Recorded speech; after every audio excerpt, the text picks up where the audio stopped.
Welcome. So today we're going to be going over how to install the SteadyMate S onto the Ronin S. So to begin, we're going to power off the Ronin S, and then we're going to mark where the camera is on the Ronin S, so when we install it back on, we can place it in the same spot. Next, we're going to be removing the top section of the Ronin S. Place that there. Flip over the base and remove the tripod feet. Then you take your base clamp and line it up with your 1/4-20 and 3/8 holes. Take your 3/8 screw and take your flathead and tighten it down. Then you take your 1/4-20 and screw that in. And this just needs to be finger tight.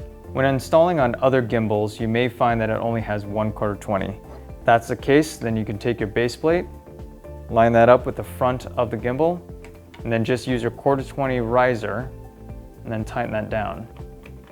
And since you only have one screw, you just want to make sure you make that really nice and tight. Then you can take your tripod legs and install them on the bottom of that.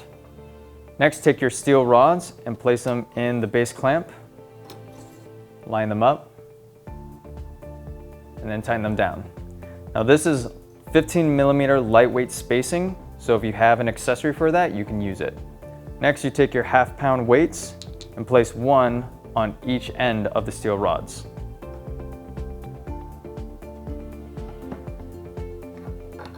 Then take your 1/4 pound weights and do the same thing.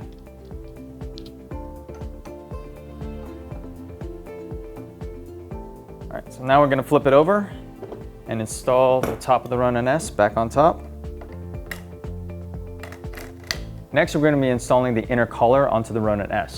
Now you see that there are ribs right here on the Ronin S, so you want to line those up with these little indentations on the inner collar. You can see which way is up by the Steadicam logo.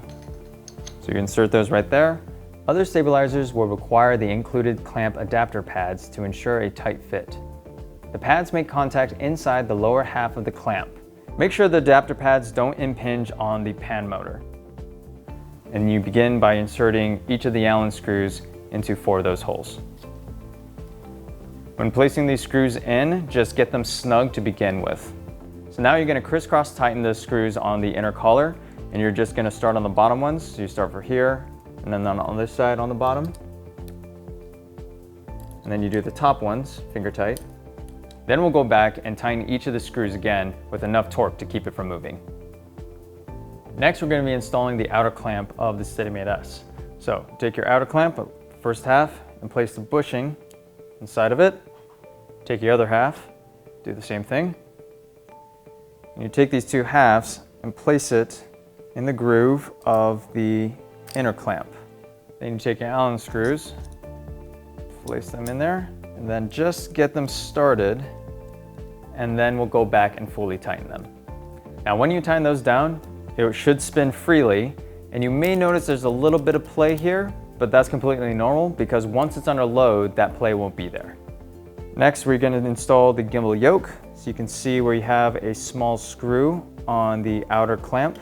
You're going to line up those holes, take the thumb screws, and install them into there. And these just need to be finger tight. Now I'm going to install the camera back onto the Ronin S. I'm going to place it back on that mark for balance. And now we can proceed with balancing the SteadyMate S.